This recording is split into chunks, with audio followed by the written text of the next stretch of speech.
escaping the realm of darkness.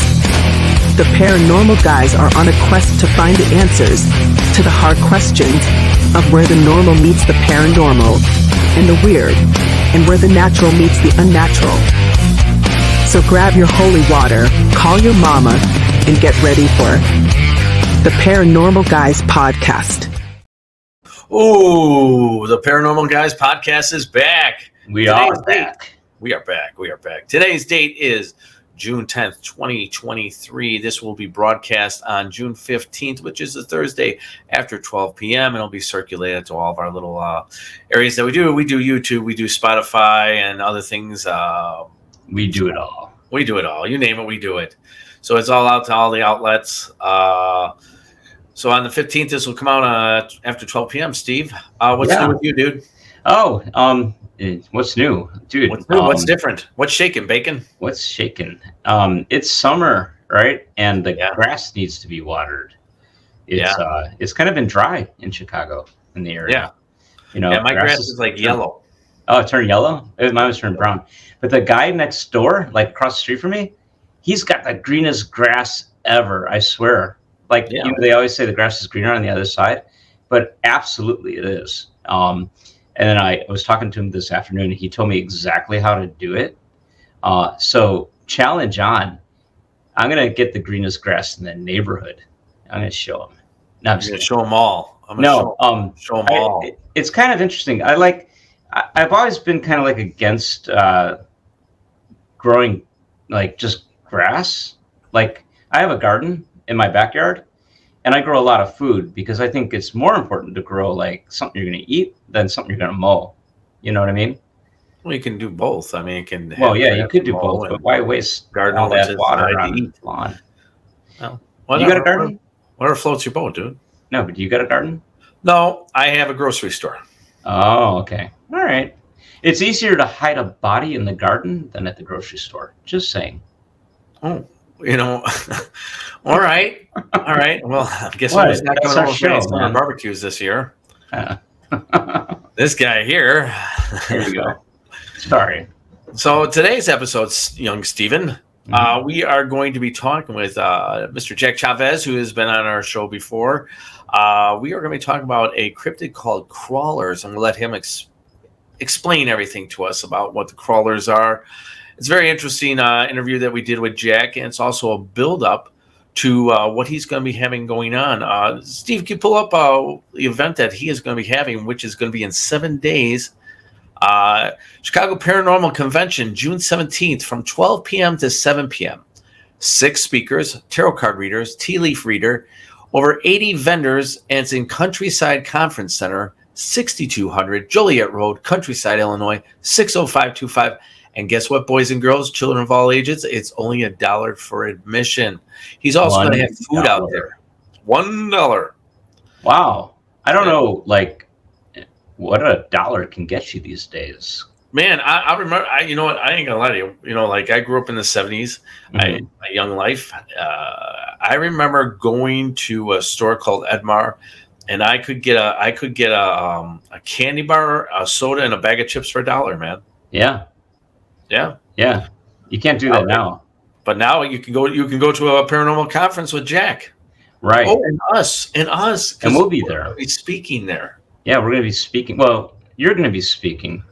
Yeah, but it's a team effort. No, I push buttons, and my role is important. But if anybody wants to talk to either one of us, we'll both be there. And if they want witty banter, they could talk to you, Neal. And if they... Witty? I don't know about that. If they just want some boring conversation, they can talk to me. No, I'm just kidding. We're gonna bring the Anahata, aren't we? Yeah, we'll bring the Anahata, of course. That's of course. Yeah, if you want to talk people love to play with the Anahata Spirit Portal box.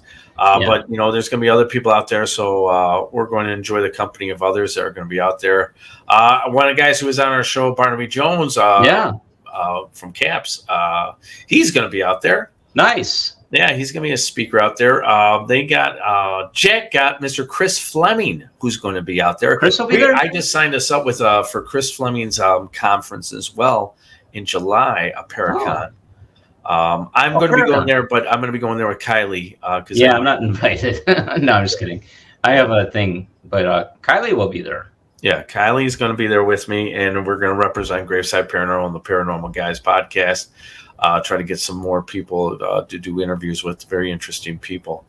I'll be there in spirit. You'll be there in spirit, but not like in disembodied spirit. Well, you never know. We never know. It's in the future, so anything can never know what the future holds for us, Steve. Right. I'll look both ways crossing the street. Don't cross the street. Yeah. All right. So, ladies and gentlemen, you're going to be shortly. We're going to be talking Jack, and we're going to be talking about the crawlers. It's a very interesting subject, like I said. What other little things we got going on? Oh, we also have Mr. Troy Taylor's Haunted Conference, Haunted America Conference, June 22nd through the 25th in Alton, Illinois.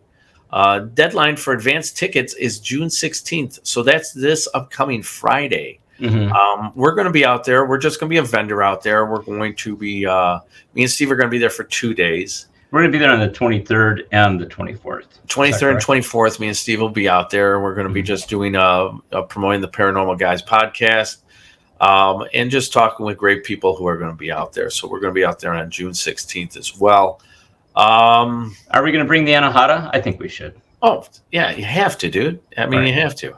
Okay. There's always somebody who wants to, play around with the old Anahata spirit portal box and see what happens. It's kind of a fun spirit box, Yeah, it's great for parties. Yeah. But it's not done the Osiris thing in a while. Well, you know what? The last place that we went out to the Lake County jail in Indiana. In Lake County, Indiana. We went out there. We used it for a little while. We really didn't use it as much as we usually do. I don't think we did. But we actually got a lot of good...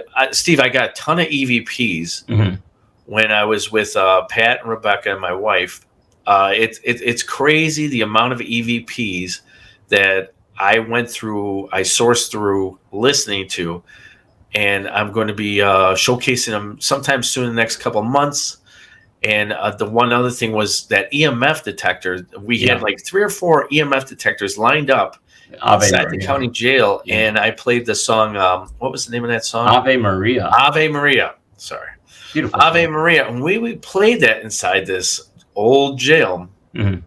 The EMFs started reacting, and they all started going in synchronicity. I've never seen that before. I've never seen it ever in the time that we've been doing this. So listen, okay, so Pat was with us this entire investigation. He was in the room with us, and we got EVPs. Yes. That he can't explain. No. Just so you know, Pat has not heard these yet. No. I'm the one going through them. But what I'm saying is that when he does hear them, how can he remain a skeptic when he was there? Well, we'll leave that up to him to decide. I mean, I'll present the evidence to him, and then, of course, Pat will explain to me why this is happening or how this is happening. Right. So we just have to give him the evidence and give him the moment and the chance to decide if it's real or not in his mind. In his mind, anyways. Exactly. When I started doing this stuff with you, Neal, I was more of the skeptic mind. I was more of like, I understand how the mind works. I understand that our mind can play tricks on us, and I understand the circumstances in which it will do that. But you have taken us out to a lot of different haunted places. We've been all the way out to Kansas. We've done the Sally House. We've done the Monroe House. We've done a lot of Watsika and the Roth House. But we've also been in our own backyard. We've been at Bachelor's Grove. We've been at the Irish Legend. We've gone and done. We did the Gold Star Bar. We did the Gold Star Bar near the downtown area. Now, for people who don't know, there was actually some things that I did not put in those videos that I'm going to actually show this Saturday. And people don't know about this yet, right? Yeah, some people, they've never seen this. There's this picture. And just so you know, Jack was with us. Jack Chavez, who's on the show today. Right. He was with us, and he helped us out on the investigation. And Jack will tell you, we could hear a girl's voice. He even heard it. And he was like, "Whoa, what is that?" Right. At the Gold Star Bar. And this was an old Prohibition era type building. It was also a loft, a bunkhouse. What do they call them when they like a hotel, motel type thing? It was for with the ladies of the evening, ladies and prostitution, hookers, prostitution. I'm sorry. Yeah.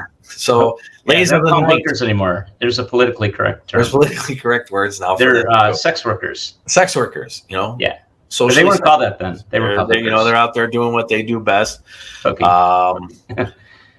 But they're out there doing what they do best. What do they do best? I think each one has a specialty. They're not all good at the same thing. But anyway, I don't want to go off in that direction. I wanted to complete a thought, though. I've gone to so many of these places with you, and I started off as a skeptic in a lot of ways. But when you get EVPs, when you're hearing voices coming across recordings, voices that weren't there, and very much like, talking to you, like it makes sense. Right. When you hear something like Neal, kill, kill, kill, kill, and you're at the Monroe house, right?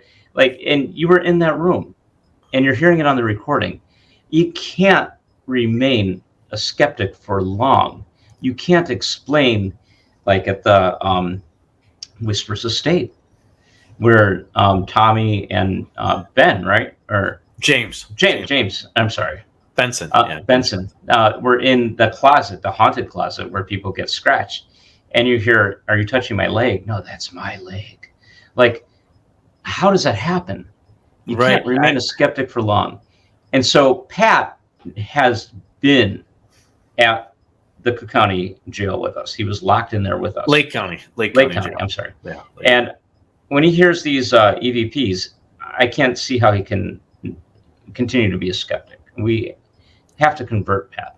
Well, once again, we got to just present the evidence to somebody. And just like I tell everybody, I will present evidence to you and you make the choice. Like what I was telling you about the Gold Star thing, I'm going to show a picture this week when we were down in the basement of first we're going to show it with all the color in it and the lighting and this and that.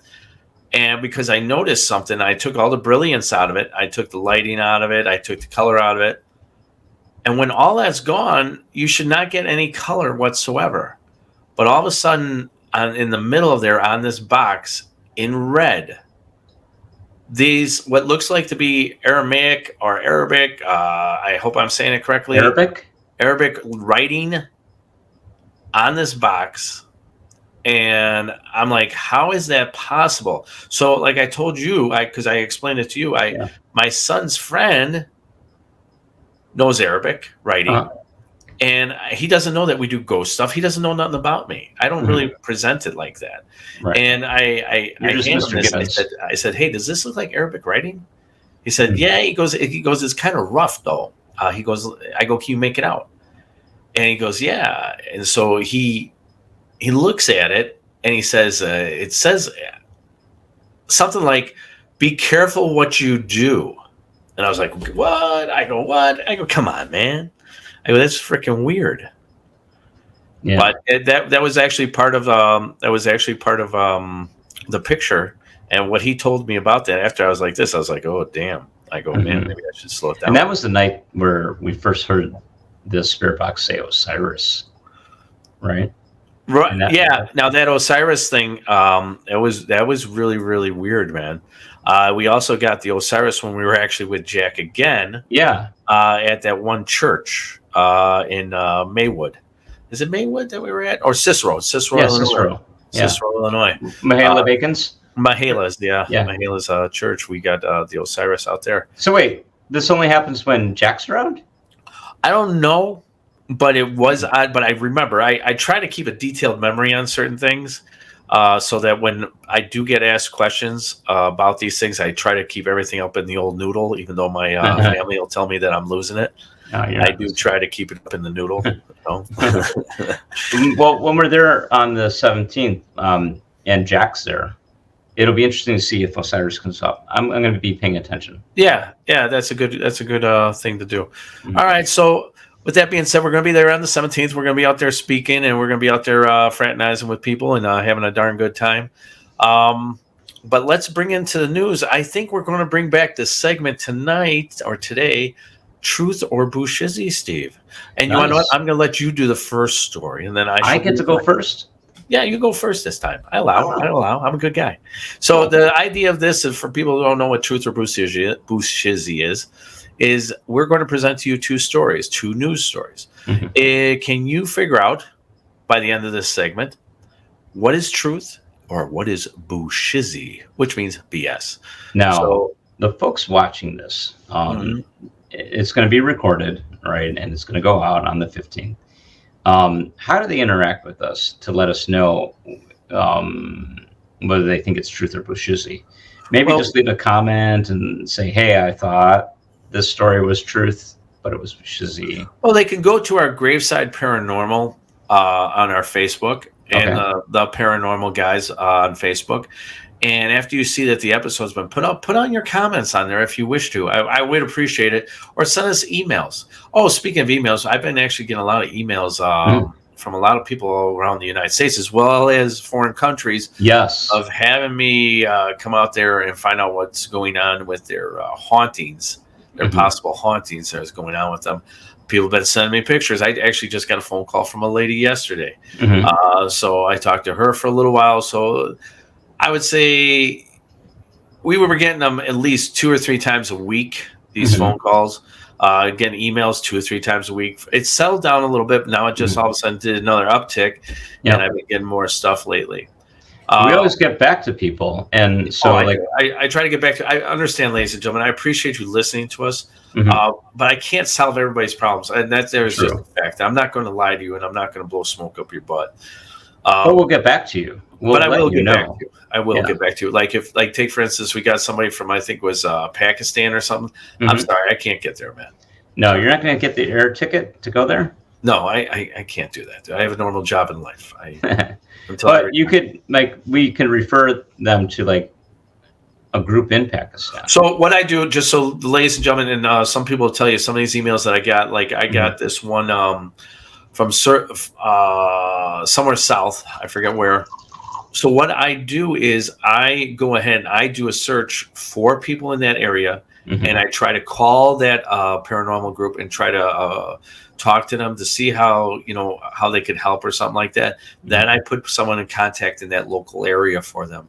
I do go out on my way to do that for people because I know there's some people out there who do need the help. Right. So I do. But let's get into the truth or Bushizzy. With no further ado, Steve. It's now time to play Truth or Bushizzy. All right, so I get to go first. All right. Go ahead. So, is this story truth or Bushizzy? Okay, hit me with Neal, a very big event happened in Chicago just last week. It was called the Taylor Swift concert, and it came to Chicago. And many people from 3 days went to this concert. They waited in line. They fought with Ticketmaster. They dealt with technical problems, what have you. They spent lots of money, and they spent a long time waiting to go to the Taylor Swift concert. But something is happening with Taylor Swift concert goers. Do tell.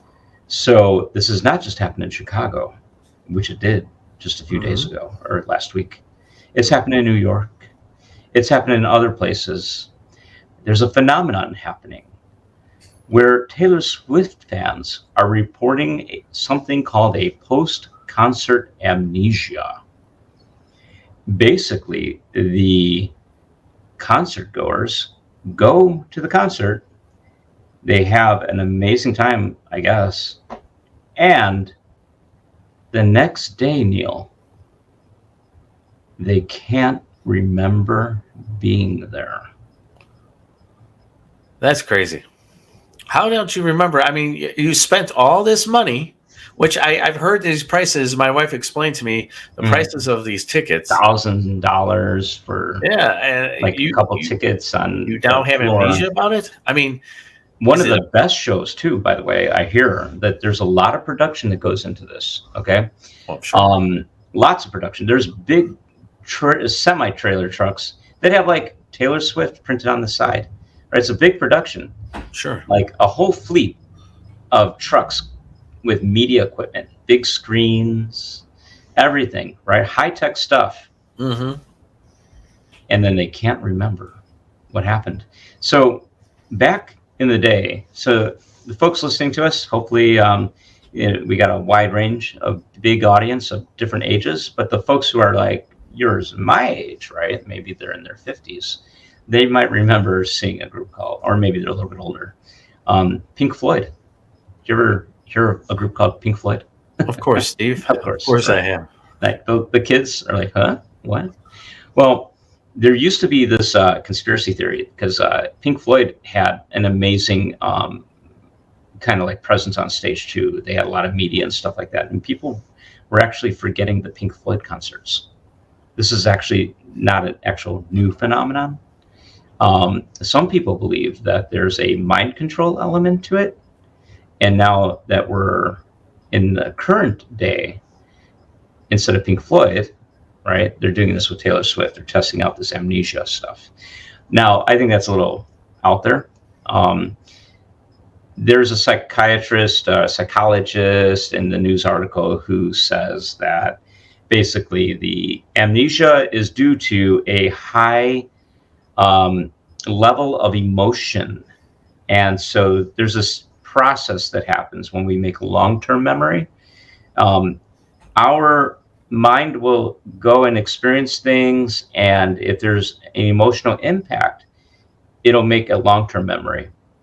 But when every moment is highly charged, when every moment is emotionally significant, your brain can't say this was bigger than the other event, right? So you're going through this whole evening, it's just like overloaded with emotion. And when you wake up, you can't remember going there.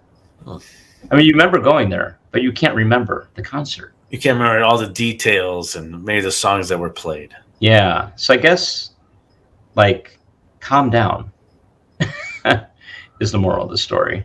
Yeah. Enjoy the moment. I mean, everybody's smoking that weed nowadays and the CBD. That's a good point. But Taylor Swift, kids, they don't smoke weed. They're Taylor Swift. They don't do that. You know, I've actually listened to a couple of Taylor Swift songs because my wife likes Taylor Swift. Oh yeah, she is very good. I'm not going to all of a sudden put it on my car while I'm driving. Of course, I'm going to put on Metallica. Yeah, but I'm not about to put on Taylor Swift, even though I enjoyed it. It was nice. Yeah. Do you think if you spent a bunch of money and you were really excited about something, do you think you'd forget it? I don't know. I mean, maybe I did. I've been to a lot of wrestling events, but I don't remember them. I went there with my son, and we had a great time. I don't think I ever forgot about any of those things whatsoever. You know what it kind of reminds me of? Like the people get abducted by aliens. And then you know what I mean? And then they kind of forget that it happened, and they have like this whole like lost time thing.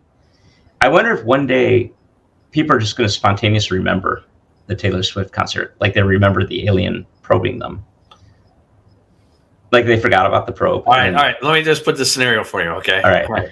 Now we have the one person A went to Taylor Swift concert. They had other person B who got abducted by aliens. Please let me finish. Number A is Taylor Swift one. All of a sudden, 20 years from now, all of a sudden she just starts dancing. It's just for no reason, just starts like dancing, right? She's an old person's home. Because she's an old person. And she's like, yeah. And everybody's going, what are you doing? And she goes, oh, yeah. I thought I was at the Taylor Swift concert for a minute. Right. Now, letter B. Person B. Yeah. Person B, all of a sudden starts going, oh. What is that up my butt? My butt. What is that? What is that? That could have happened at the Taylor Swift concert, too, if you're not careful. I'm just saying.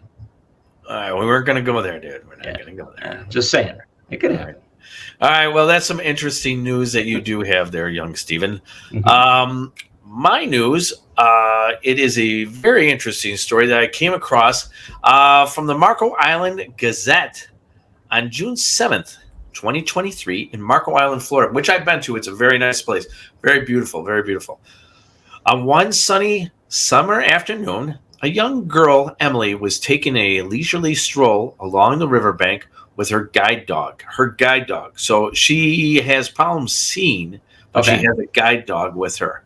Okay. Daisy, not an emotional support dog, but no, not emotional support dog. No, it's a guide dog. Because she's, I guess, blind. A little bit blind. Okay. Or maybe completely blind. I don't know. All right. She heard a peculiar sound. It was a soft whimpering, almost like a dog in distress. Okay. Emily followed the sound, probably because she has heightened hearing.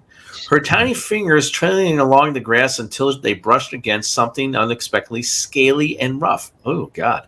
Her heart skipped a beat, believing it to be a lost dog in need of help. Really? Emily gently coaxed the creature to come home with her. Okay. With Daisy leading the way, they arrived at the humble abode, a cozy cottage with a white picket fence and a beautiful garden. Inside, Emily's parents were caught off guard as they heard the patter of her small feet, followed by the sound of heavy panting. Mom and Dad, I found a dog, exclaimed Emily with such excitement. But it feels different. It has rough skin and a long tail. Can we keep it, please? Her parents exchanged bewildered glances at each other. And with cautious steps, Emily's parents approached the creature and were astonished to discover that it wasn't a dog at all, but a small alligator, a baby that had likely wandered far from its natural habitat. They gently explained to Emily that this wasn't a pet that they could keep at their home.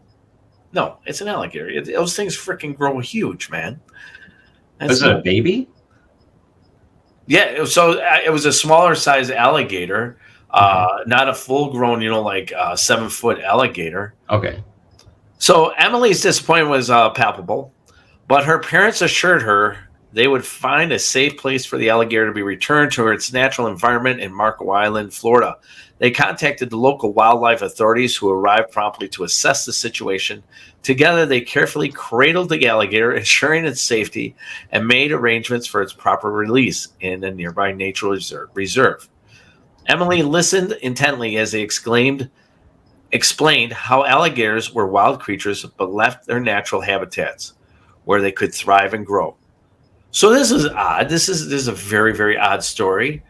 Now, the thing here, ladies and gentlemen, maybe both stories are true, or maybe both stories are false. Wait, I got a question now. One that's true and there's one that's false. Was Emily dumb and blind? I'm just asking. Oh. That's like, if I were her parent, if I were her dad, I'd be like, man, are you dumb and blind? That's an alligator. What the? What in the holy hell? Could you be like, I'm sorry, but you think about it, your kid's going to get eaten, like, if they continue on that path of, like, I don't know. Like, okay, is that truth or bullshizzy, people? Is it truth or bullshizzy? I mean, there's always that possibility. You never know. Right. It's up to you, ladies and gentlemen. Okay, so here's the deal. All right, everybody, if you're watching this, you want to play along, okay? Pause our thing, pause what you're watching right now, and put a comment in. And that comment will be that Emily's a true story or Emily's not. It's bullshizzy. And Taylor Swift is a true story or it's bullshizzy. Like, right. Both of these stories could be fake. You let us know what you think. Put your comment in, and then hit play, and we will reveal. Right. Okay. Or don't, and just watch, because obviously one of these stories or both are fake. So it's up to you, ladies and gentlemen. Now, we are going to start our interview with Mr. Jack Chavez. Let's do the reveal. What's that? What's our reveal? All right. We're going to reveal first. All right. All right. You ready? Because usually what we do is we wait till we come back, but we'll do it like this. Let's come back from break, and then let's reveal. Yeah. Then we come back. What were you saying? What's next after this? All right. So we're going to be coming in with Mr. Jack Chavez, and we're going to be talking about the subject called crawlers. Boo. Shizzy. All right.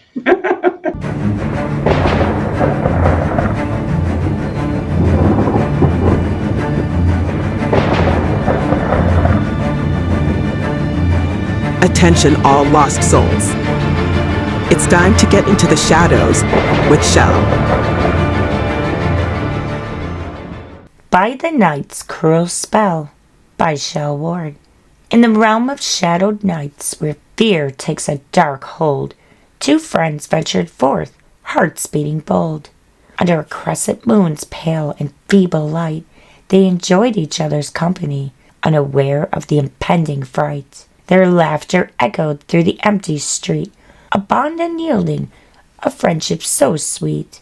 Yet as the clock chimed the midnight hour, an eerie silence fell, extinguishing their power.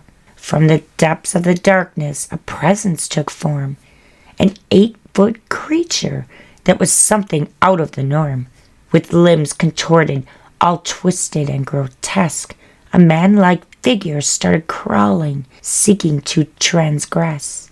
Its eyes were hollow, devoid of any soul. Chilling stares seemed to consume them whole.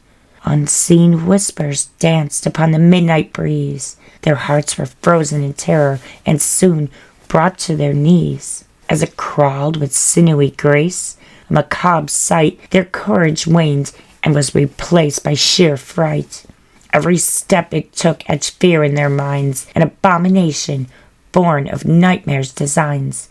The creature's voice mimicked a guttural growl and sent shivers down their spines with an unholy howl. It hungered for their souls. Its intent was crystal clear, to claim their lives, fill them with fear.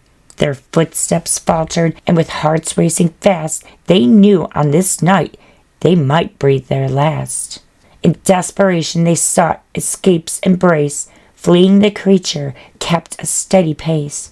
But the crawling man was relentless, unyielding in its chase. Its deformed arms stretching, they could not make haste. Through moonlit streets they stumbled and fell, their screams muffled, swallowed by the night's cruel spell. With every glance over their trembling shoulders, the creature loomed closer, growing nearer and bolder. Tears mixed with sweat, their hopes diminished, their minds clouded, their spirits now finished.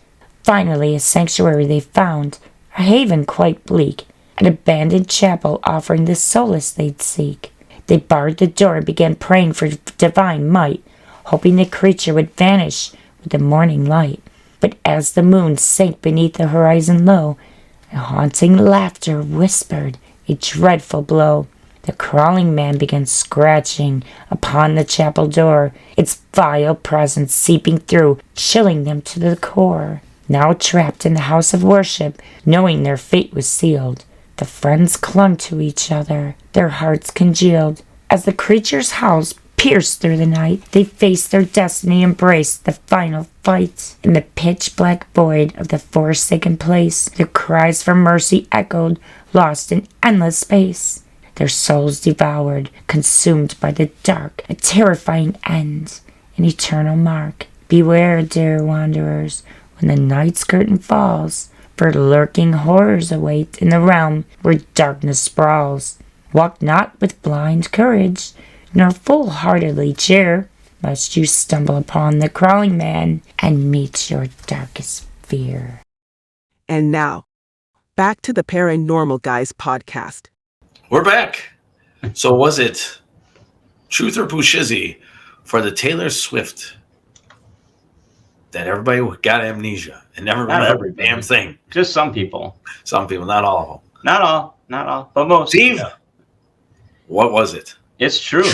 It's a true phenomenon. If you go to a Taylor Swift concert, you might spend a lot of money. You might get real excited, but you're not going to remember a damn thing. So, yeah. So then there's mine. Young girl comes across, she's blind. Maybe a little dumb. And she comes across a baby alligator and takes it home. Well, ladies and gentlemen, This was a little story that I came up with my little self. So it's Boo Shizzy. So this came from your imagination. That's me and my crazy imagination. Yes. Nobody would have guessed. I mean, everybody thought this is the truth. Truth. Yep. All right. Yep.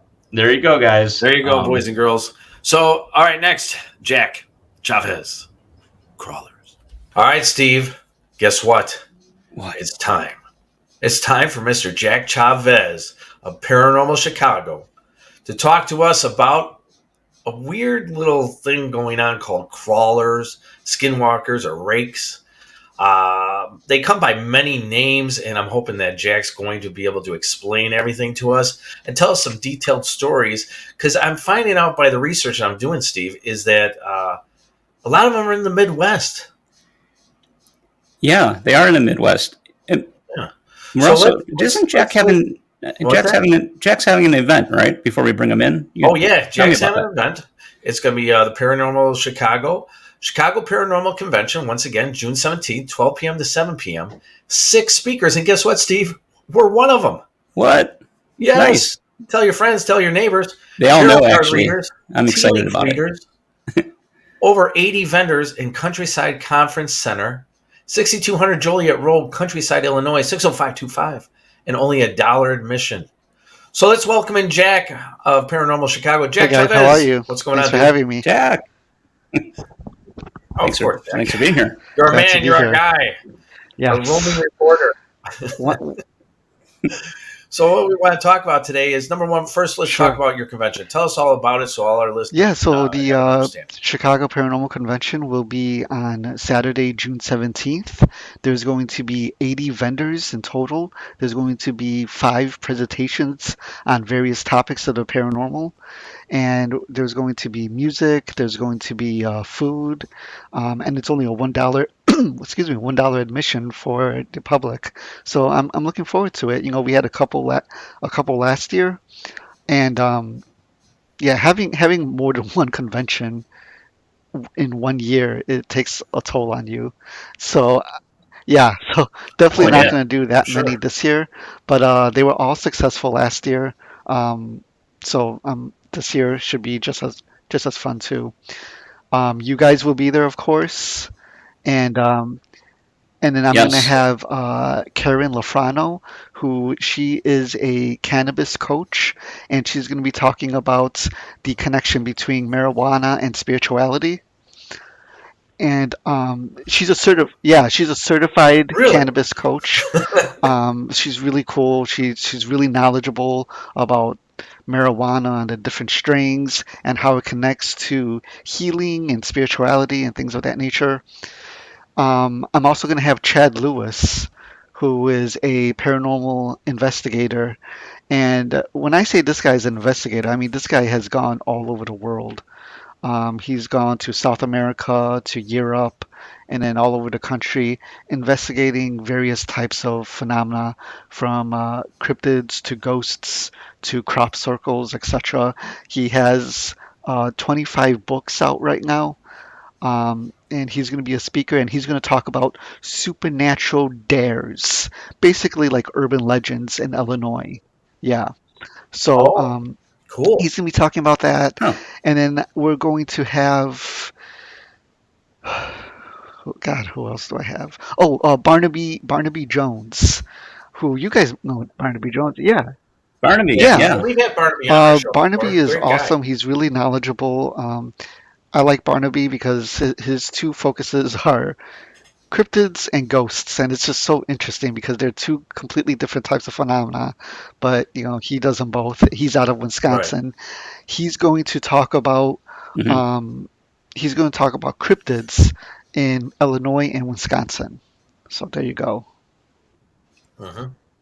Yeah. So That's you know, cool. and you're going to have a lot of vendors out there, so which sounds like a really good time. So I'm totally stoked for it, man. I want to come out there. I want to meet people like we did last time we were at your convention, the first one that you had. And, you know, this time you're giving us the chance to be able to speak on some things. We're going to talk about haunting, and we're going to show evidence of hauntings and stuff like that. Mm-hmm. So, yeah. So we're really looking forward to it.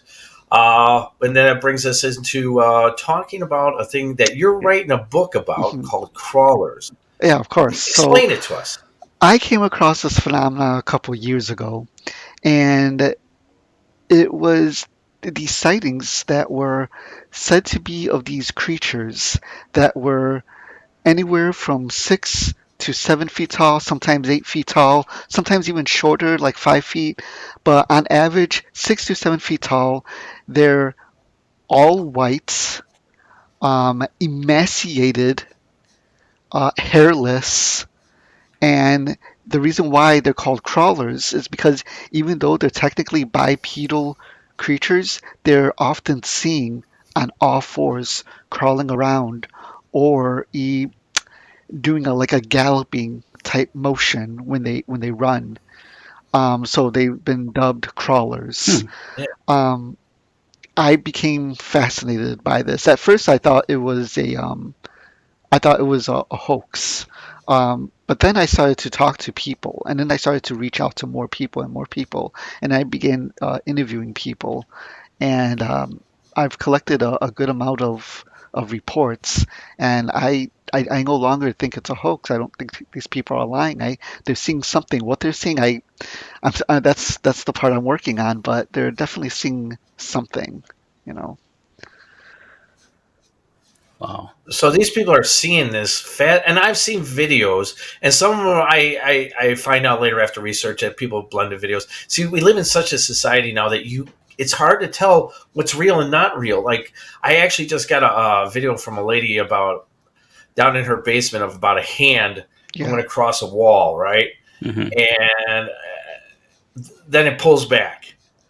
And see, but then I saw a reflection off of something. So you have to, when yeah, you look at some of these videos, and don't get me wrong, they look pretty scary. That these things are yeah. run across really, really fast, and I don't know how they can run on all fours like that. It's one of the guys who I researched on. He said he goes, they're almost like a sloth, but then I said sloths are Mhm. Right, slow, but the way that they move because they're moving those right. arms up and down. So it's a Yeah, weird it's creature. definitely weird. A lot of the videos that are out online are definitely hoaxes. A lot of them have been proven to be hoaxes. Not all of them. Hmm. Who knows if maybe there's just like Sasquatch, right? Maybe there's one or two out. Look at my Mhm. Bigfoot shirt right there. But may, maybe there's one or There you go. two videos out there that are actually legitimate. But yeah, a lot of the ones I come across are hoaxes. But and it could definitely kind of deter you from doing further research. But once you start talking to these people and you're talking to them for like an hour, over an hour, I don't think that they're lying. You know. Yeah. Now, did anybody ever get attacked by one of these? Is there any documented things of someone ever getting attacked by one of these Not that I've come crawlers? across, and that's what's interesting about a lot of these sightings. A lot of these sightings are consistent. They have very similar descriptions, very similar behavior regarding the crawlers. You would think if somebody wanted to hoax something or make up story, they would be very sensationalistic, and they would, talk about Uh-huh. attacking or talk about, something dramatic, and I don't come across that. The closest thing, and I wouldn't call this an attack, but there was a sighting that took place in the southern U.S. where this girl was chased. Her car, she was in a car, and a car was driving alongside one of these crawlers, and it was able to keep up with it when the car was going about 50 miles per hour, and it scratched her car. Now, when I spoke to her, of course, I said, "Do you still have the car?" And she goes, "That was a long time ago. I don't have that car anymore." I'm like, and I go, "Do you have pictures of the scratches?" And she goes, "No, I don't have pictures of it." But I mean, I did talk to her at length. It's all I could say is it seemed really legit. It seemed very genuine. Um, um, Hmm. Yeah. And was she saying that it this was was at at night night. or was this daytime? Yeah, They're they're mostly seen at mostly nighttime, aren't they? They're nocturnal nocturnal, beings. So, and that's what I'm talking about, the hmm consistency, you know. A lot of people will right? describe them as moving, you know, if they're standing still, they're completely still. But if they move rapidly, really fast. Um, so, so yeah. Wow. Okay. So Now, go I got ahead, a Steve. question. Now their habitat, right? Now I've read a little bit, and there's not a whole lot of information for me to, or at least that I've been exposed to. Kind of searching for some information. I found that they live in caves. Is this So, true? Or like so that's a theory, underground? actually. So they're often seen around geography that has caves or cemeteries. And so it's the theory that they live actually in cemetery, or I'm sorry, they live in caves and probably feed off of. Now, I'm gonna say this, and I'm gonna have to get into it. It's a whole thing that they probably feed off That's fine. of the bodies in cemeteries. Yeah. What? So the I mean, are they finding like bodies dug up and no. eaten, So here's or the thing. Okay. The descriptions of crawlers are very, very similar to what we call ghouls. And ghouls. Now, Ghouls. ghouls are in Okay. modern culture, what ghouls are beings that are half alive and half dead. They're not like zombies, Like but a with zombie. more intelligence. So zombies are I real. don't know about that. Um, they're basically like zombies but with more intelligence. They have some level of consciousness but are not as sophisticated consciously as we are. So that's what a ghoul is.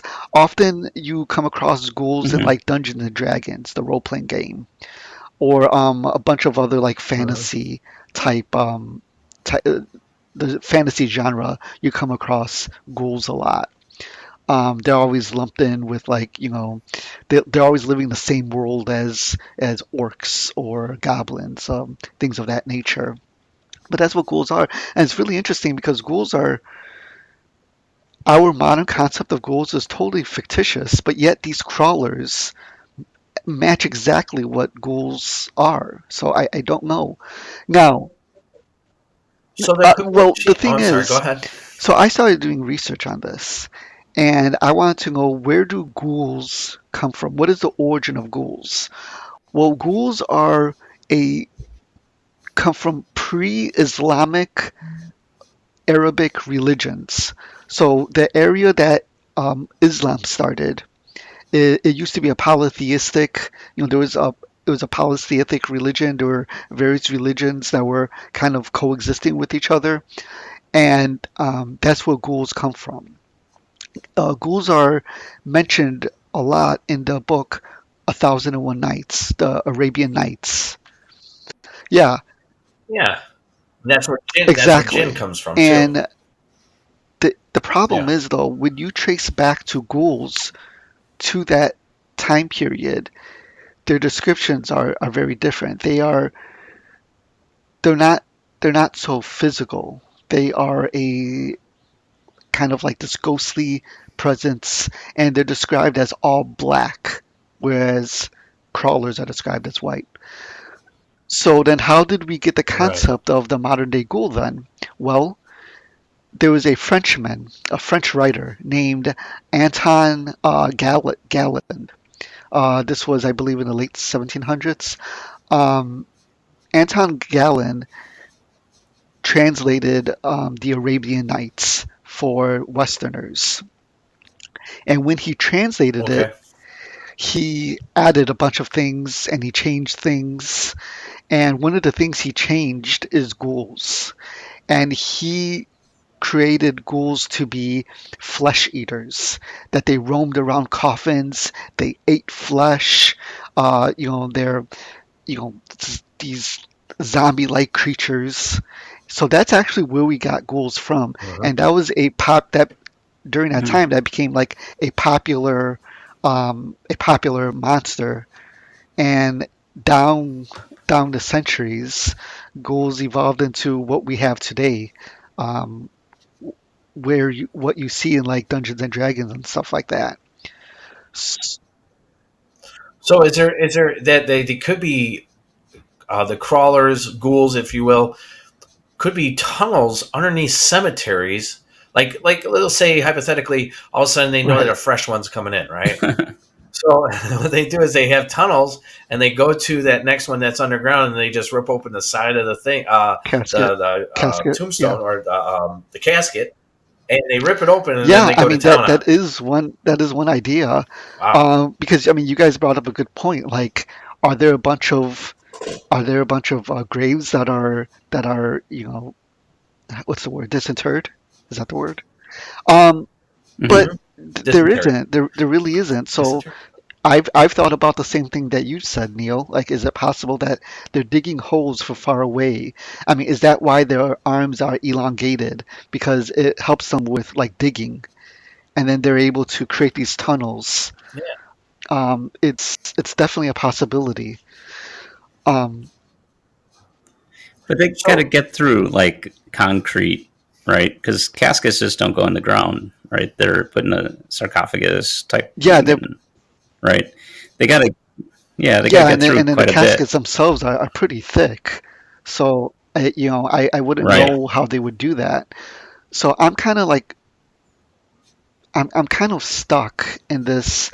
Where do Mm, I put them? Because our modern concept of ghouls are very, it's very fictional. We could trace it back to its origin. right. Um, but then Hmm. people are still seeing them, which kind of brings me to how a lot of the listeners might be familiar with the rake. The rake is Hmm. a right, right. creepypasta, and for those that are not familiar with creepypastas are internet created horror stories, and they're totally fictionalized. They're deferred to internet, and they're known as creepypastas. Back in Hmm. 2005, there was um, there was a challenge that took place on this message board, an image board called 4chan. 4chan is basically an image board. You could Hmm. put, whatever picture or question you want, and then people will, respond with a bunch of pictures and messages and stuff like that. And one of the challenges was to Right. create like a new monster. And actually, this is where we get Slender Man. Slender Man, was one of those, and the Rake was Hmm. Right. one of these as well. The rake is Oh. a basically the same description as a crawler. They're the same exact description. It is a creature that is pretty much looking bipedal, but goes on all fours, crawls around, uh, hairless, all white, very skinny, and that just became a popular creepypasta, and it just kind of went around the internet. What's really Hmm. interesting is around this time, a movie came out called The Descent. Descent, The Descent, and it came out. It came out Hmm. in now. It's a UK movie. I believe it came out in the UK in 2005, if I'm not mistaken, and then it came out in America in 2006, I believe. The Descent is about Okay. a group of female friends that decide to go spelunking, cave diving. They go cave diving, and Hmm. Right. they of course they get lost in the caves, and it turns out that they are being stalked by these cave dwelling creatures. Again, when the reveal happens, these creatures are the same description as crawlers. They're all white, Hmm. very skinny. They have either no eyes at all or very little eyes, and that's another description of crawlers. People will either see no eyes or they'll see like these tiny like beady eyes. Okay. So these three things, these you got the movie The Descent, you have Hmm. the Rake creepypasta, are having the same descriptions as crawlers. Now you might say, well, wait a minute. If these things came out, maybe it was out there in the collective unconscious, and people saw something that they couldn't process, and out in the real world, and in order for their mind to process it, they just went directly to, oh, that must have been like that movie, The Descent, or that must have been like just like the rake on the internet. But there Hmm. are slight differences. For example, like I said earlier, crawlers are described as 6 feet tall, 7 feet tall, sometimes taller. That's not the description of the creatures in the movie or of the rake. And these descriptions of these of crawlers being very tall is pretty consistent. Um, and then Hmm. also there are sightings that predate, the 2005, 2006 period. There are sightings that go way back. Um, and the other Mhm. thing is too is I always ask people when I interview them, have you seen the movie The Descent? And the majority of Hmm. them haven't seen it. Now there have been a Interesting. couple that have seen it, and they're like, and I remember I interviewed somebody and they said, "Oh, you know what? Yeah, I know what you're getting at. I didn't put the connection before, but you're right. That's just like those creatures in the movie." The vast majority though had didn't even know about the movie at all. So it's really interesting. And a lot of, Hmm. and the other thing is that they're also called possibly skinwalkers, and at the Skinwalker Ranch, people have seen your There, crawler, correct? there's a I need to differentiate between skinwalkers and crawlers. Skinwalkers are witches from Native American lore who are said to put on animal skins and are able to transform into animals or shapeshift into animals, kind of like the berserker in Celtic myths. Celtic warriors were said to put on bear Okay. skins and then able to take on the essence of Hmm. bears during battle, and that's where we get the word berserk from, berserker. So it's very similar to Hmm. these skinwalkers, these Native American witches that put on skins and are able to transform. I But they, Yeah, I'm sorry, go ahead. if you look online, a lot of people do like kind of put them together, but I wouldn't put them together because they seem like totally different beings. Yeah, just but they can give some. Sometimes these skinwalkers kind of give a resemblance of what you're talking about, though. Correct? Sometimes Yeah, they'll take on that form. they'll take on a form that is like kind of like a serpentine kind of form where they're able and they're like pale looking. Um, but I don't think that they're the same being. I don't yet categorize them because they seem a little too different in my view. Hmm. Okay, Steve, you got anything? Um, I can show a couple of pictures Yeah, let's show some of the of pictures. Skinwalker for the audience who may not have seen or heard or imagined one. Here's the first picture that I have here. It's a little grainy of a picture, but a lot of these I pictures of think they're meant to cryptids. be like that. Yeah, so I'll show you first one here. Right. Now that kind of looks like I get where you're saying it. They look Hmm. human, you know, like it looks like a almost like a humanish face, but it looks like yeah, just a So weird body. That way the yeah, back so legs this is are. actually from a movie called I believe it's called Extro. Oh, Um, but yeah, okay. that's often this image right here is from the very end of the movie where this being just appears. But yeah, it's not considered an actual sighting.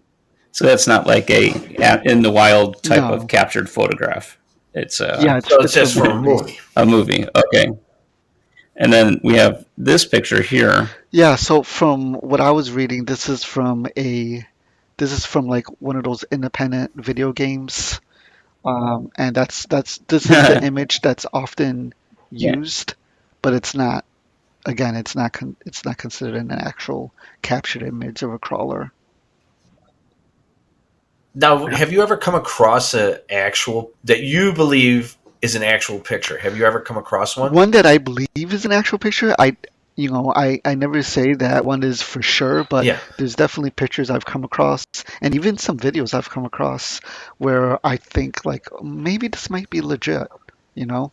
But I, Yeah, like we were talking about earlier about that video that was in the UK that was like in a sewer. Now I remember when I first saw this video. For those who you can look it up as like I think crawler in yeah, UK sewer. I think if you do that on YouTube, and what it does is they look like they're inspecting sewers, and out of nowhere these red eyes. He goes in, he goes out, and he goes back in again. And they're right, like, "What the heck is that?"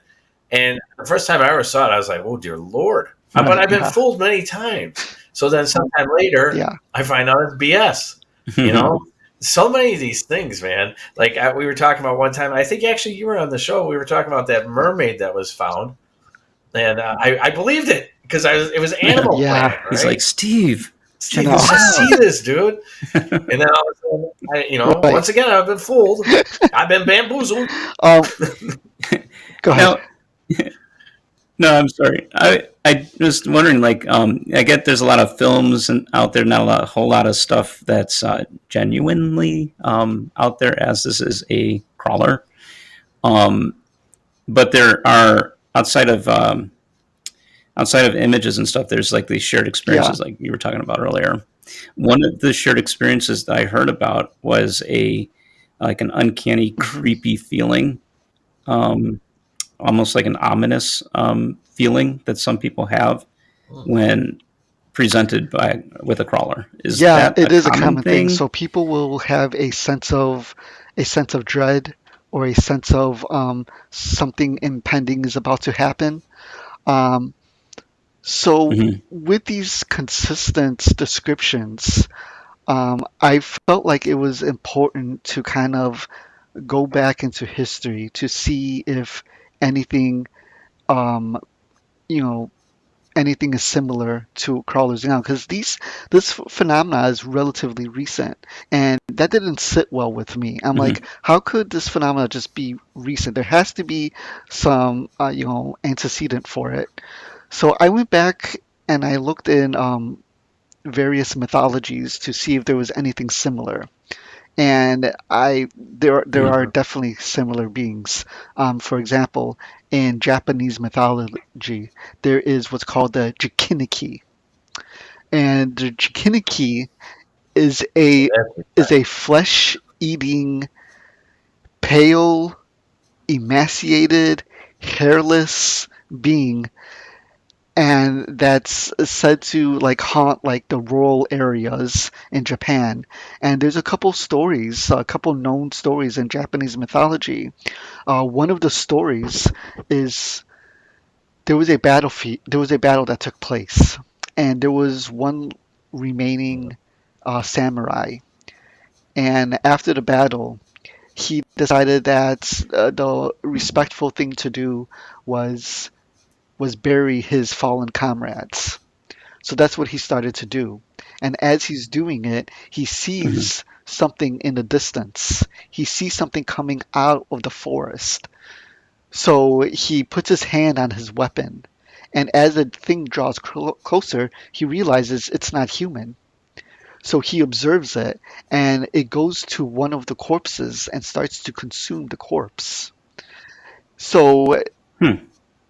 possibly thinking that this is some sort of demon or something like that, he approaches it, and he takes out his sword, and he raises his sword, and he's about to decapitate it when he realizes that he's frozen, and he literally cannot move.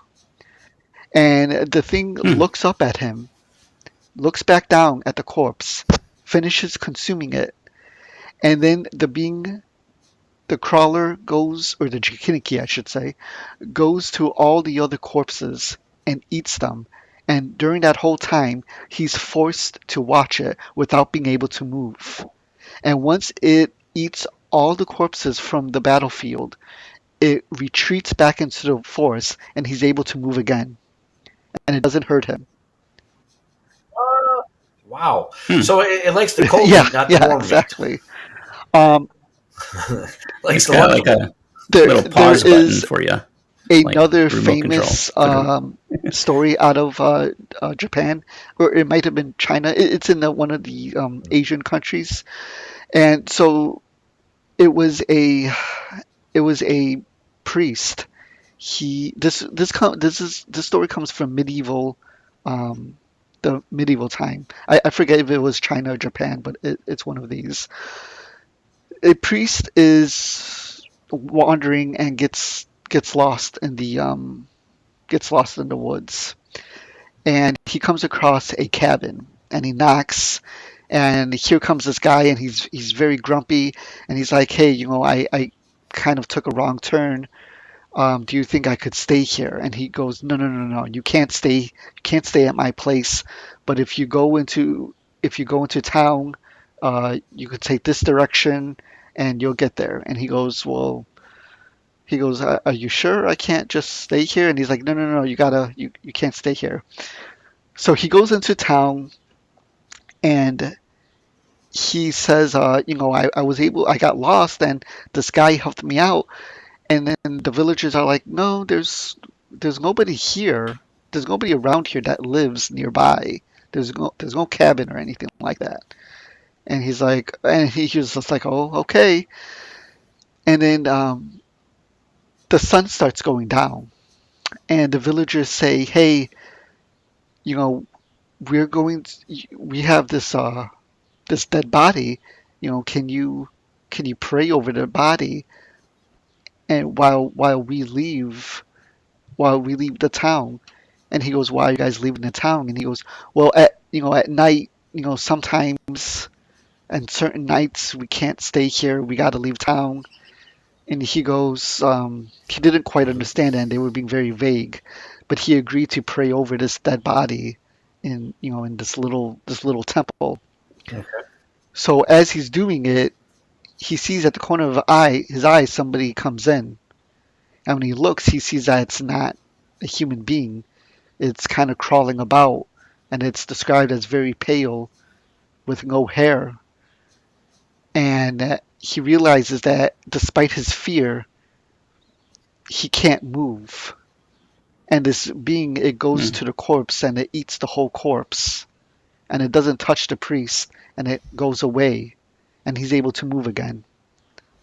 So, Wow. yeah. That's interesting. Well, this now, if I remember right, samurais and stuff like that go back as far as the 13th century. Am I Yeah. correct on that? I don't Medieval know. period. And if it is, man, that's some long storytelling about this creature that's following Right, along yeah. into our timeline. Yeah, and then, Right. and then of course you have Native American stories of the Wendigo.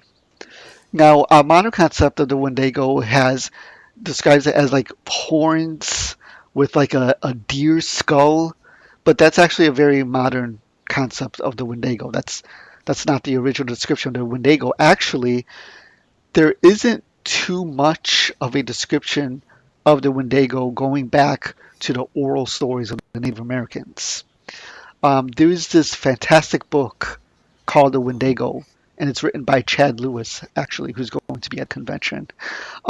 Chad Lewis spent about 10 years researching Wendigo, going to Native American reservations, and the Wendigo is said to be a tall, emaciated being who causes human beings to cannibalize each other.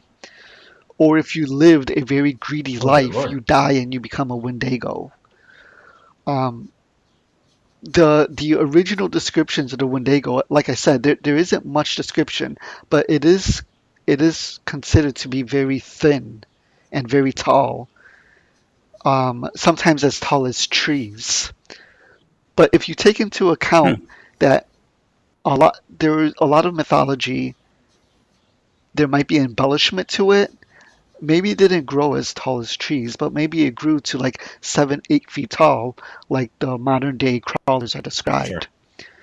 So while I've been working on the book, I've been kind of Okay. saying to myself, am I basically just writing a book on the Wendigo? And that kind of like put me like in a rut because I'm like, if I'm writing about the Wendigo, there are a bunch of other books that are way better than what I'm describing. So I don't know yet. That's kind of I'm still keep in mind that I'm interviewing currently still a lot of people that have had stories. I have two upcoming interviews with professors that are familiar with um, Mhm. mythology, and I have a couple of interviews. So I'm still working things out. But when you talk to these people, Hmm. like I said, like they will describe things that are not common with other descriptions of paranormal phenomena that we're familiar with, like ghosts or Bigfoot or things of that nature. For example, one of the sightings was in Monmouth, Illinois. In Monmouth, Illinois is like this kind of it's in a rural area. This witness, his name is Adam. He's with his friend. They're driving to a nearby park because he describes that there's really nothing to do out there. So him and his friend, they're going to the park, and he describes that in one side there's like a field. There's a baseball field, and that's what they call the park. And the other side there's a cemetery. Now it's at night. Okay. It's in the middle of the night. They get there, they get out of the car, they're talking to each other, and he sees in a distance. He doesn't know what it is, but it's all white and it's hunched over. And all of a sudden he sees it dart, and it darts rapidly. Um, he Hmm. stops and he tells his friend, "Did you see that?" And his friend says he saw it, and he saw it. His friend says that he saw it right when they got out of the car, but he didn't say anything because he thought it was far enough where it was just a trick of the eye because it was dark out. But Okay. when they drew Hmm. closer, they both saw it, and it started darting, and it darted into the nearby woods because there was woods, right behind them. Um, and he said Hmm. it lasted just a couple of seconds, but it was enough to know that. And he said too, it wasn't a crackhead. He's like, we don't. He's What's They the kind of and, look and like crackhead? it's funny crackheads. Yeah. because Like, either there's right, no needles in either their a arms or witness will anything. tell me I know it wasn't a crackhead because of this, this, and this, or I'll actually ask Hmm. them, "Do you think it was a drug addict? Do you think it was a crackhead?" And Like one of the things you should ask is, right, was there a Motel 8 nearby? a Motel 6, right? Because I guarantee Yeah. that. Um, but yeah, they said that he said Adam said that it went very rapidly into the wood, and what it he said that it did a galloping motion. So it didn't exactly Mhm. Hmm. run on two legs, but it wasn't actually crawling very fast. It was more of a galloping like a horse. So, you know, All right. um, Hmm. there is there was another Yeah. sighting. This was in oh God, probably should have looked at my notes, but there was another sighting. No, no, it's I all good. want to say that this was one of the rare sightings that was not in the Midwest. It was actually in the East Coast, and it was an ambulance Okay. driver. His name is Josh. Uh, he said that him and his partner at this point, they've been partners for about 8 years at this point. It was about 2 o'clock in the morning. They're they're going around a bend on a mountain road, and when they round this bend, he sees what at first he thought was a person, a naked person standing on the side of the road. And he had his high beams on because it was really dark. And when the high beams really Mhm. struck really struck the being, he realized that it wasn't a person. It was very pale. It was too pale to be a person. It was more grayish. The head wasn't turned toward them. The head was turned away from them, so he didn't see any facial features. It had no hair anywhere on the body, and they they drove past it, and they got once they drove past it, they looked back, and there was nothing there. And at first, none of them said anything, and then he finally said, "Did you see that?" And his friend is like, "Yeah, I saw that." Mhm. And then Josh said, "Okay, I'm not Yeah. going to tell you." Josh was the driver too in the ambulance. He goes, "I'm not going to tell you what I saw. What did you see?" And his friend described him Mhm. the same thing that Josh saw. So they saw the same thing. And I asked him too. I go, "How long did the sighting last?" And he said it lasted a couple seconds, like several seconds. They saw this. When they looked Mhm. back, it was gone. And it's funny because Josh was one of those that he was not familiar with crawlers before that. Actually, when he posted it online, he posted it in this like forum that had to do with humanoid creatures, and people responded to him, and Uh-huh. he says, "Oh, you saw a crawler," and at that point, he never even heard of crawler. So, it was Oh, really interesting. Yeah. Wow. I asked him too. very I go, fascinating. what Yeah. do you make of what you saw? And he said, as an ambulance driver, I've seen a lot of things. I've seen a lot of broken bones. I've seen people really badly hurt. Mhm. And he goes, I've gotten used to that. But when I saw that creature, that put a whole new fear into me. It really made me question what's out there. He said he began to look into the paranormal a little bit because he began to question just reality in general. And it really frightened him, he said, because you have conventional or quote unquote conventional paranormal experiences, and he goes, I couldn't find anybody else that have had experiences like that that doesn't match the description of anything else that people saw. So, you know, Huh. Now do they make a certain noises? s- Am I correct? That people like can sometimes identify them with? sometimes they make noises. Um, they've made like hissing noises people will hear.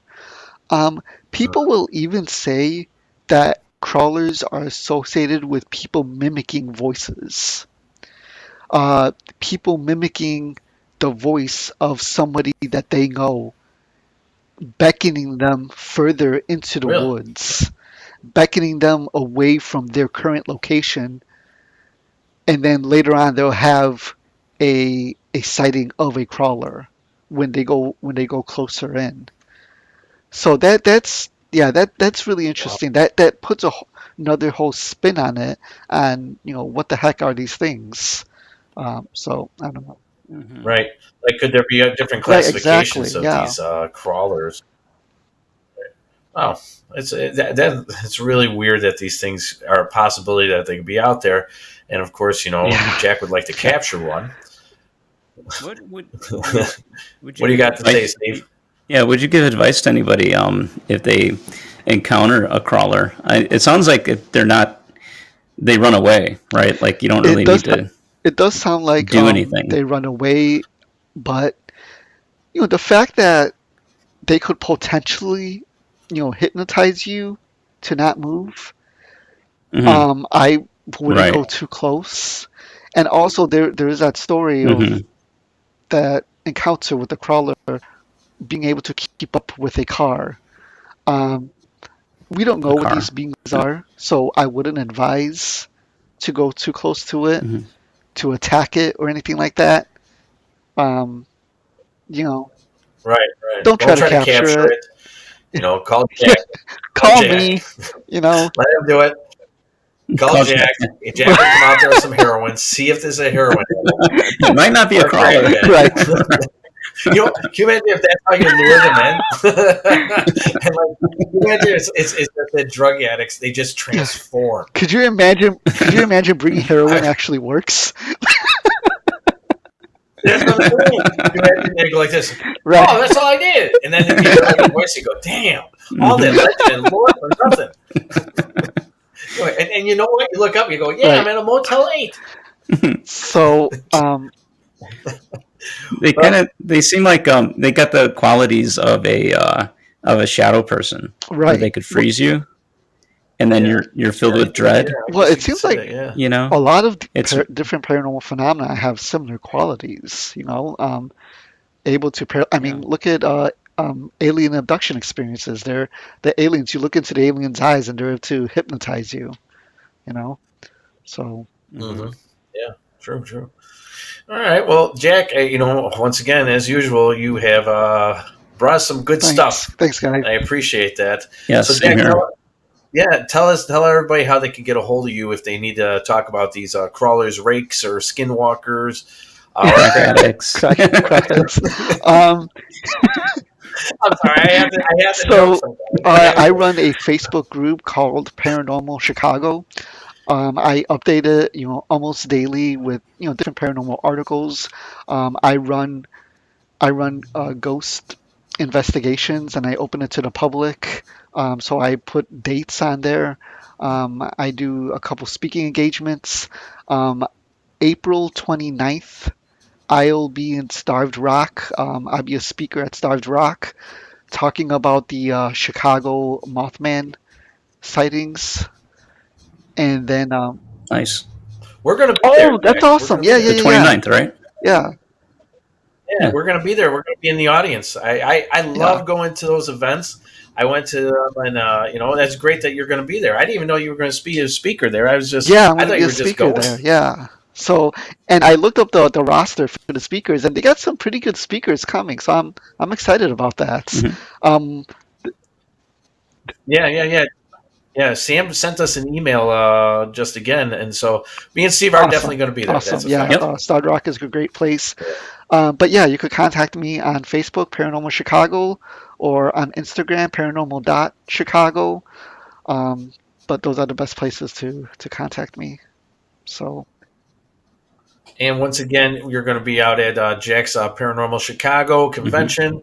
That's going to be happening on Saturday, what's the date June again, 17th at 12 o'clock from 12 to 7. Yep. Yeah.